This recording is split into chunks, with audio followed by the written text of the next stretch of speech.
Now concerning the things whereof you wrote unto me, it is good for a man not to touch a woman. Nevertheless, to avoid fornication, let every man have his own wife, and let every woman have her own husband. Let the husband render unto the wife due benevolence, and likewise also the wife unto the husband. The wife hath not power of her own body, but the husband, and likewise also the husband hath not power of his own body, but the wife. Defraud ye not one the other, except it be with consent for a time, that ye may give yourselves to fasting and prayer, and come together again, that Satan tempt you not for your incontinency. But I speak this by permission, and not of commandment. For I would that all men were even as I myself, but every man hath his proper gift of God, one after this manner, and another after that. I say therefore to the unmarried and widows, it is good for them if they abide even as I.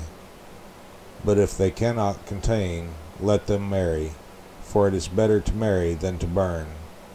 And unto the married I command, yet not I, but the Lord, let not the wife depart from her husband, but and if she depart, let her remain unmarried, or be reconciled to her husband, and let not the husband put away his wife. But to the rest speak I, not the Lord. If any brother hath a wife that believeth not, and she be pleased to dwell with him, let him not put her away. And the woman which hath an husband that believeth not, and if he be pleased to dwell with her, let her not leave him. For the unbelieving husband is sanctified by the wife, and the unbelieving wife is sanctified by the husband, else were your children unclean, but now are they holy.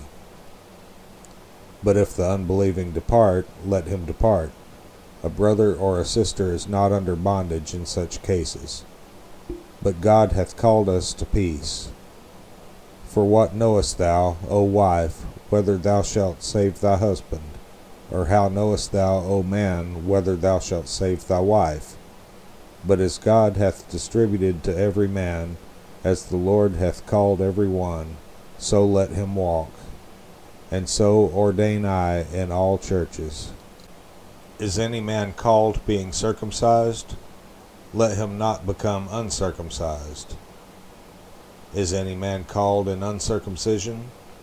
Let him not be circumcised. Circumcision is nothing, and uncircumcision is nothing, but the keeping of the commandments of God. Let every man abide in the same calling wherein he was called. Art thou called being a servant? Care not for it, but if thou mayest be made free, use it rather. For he that is called in the Lord being a servant is the Lord's freeman.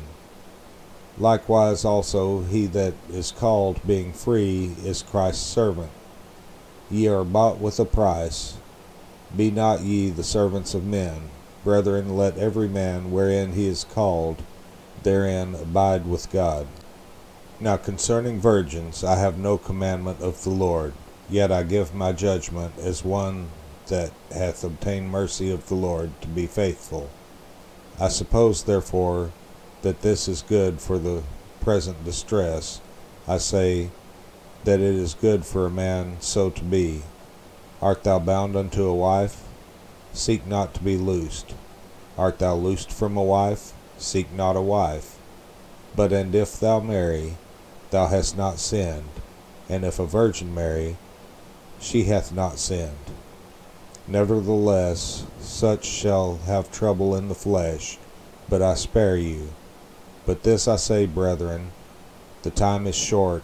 It remaineth that both they that have wives be as though they had none, and they that weep as though they wept not, and they that rejoice as though they rejoiced not, and they that buy as though they possess not, and they that use this world as not abusing it, for the fashion of this world passeth away.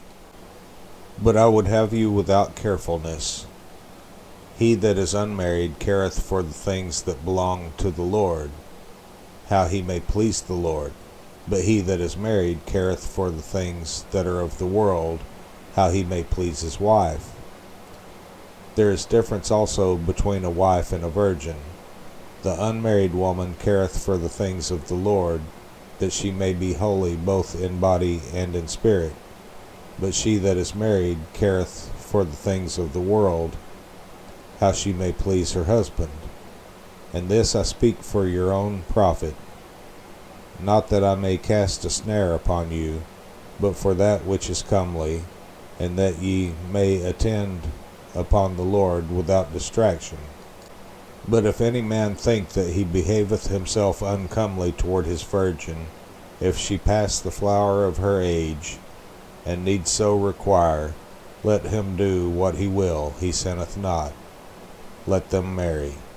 Nevertheless, he that standeth steadfast in his heart, having no necessity, but hath power over his own will, and hath so decreed in his heart that he will keep his virgin, doeth well.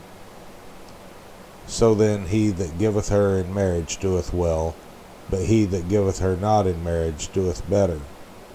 The wife is bound by the law as long as her husband liveth.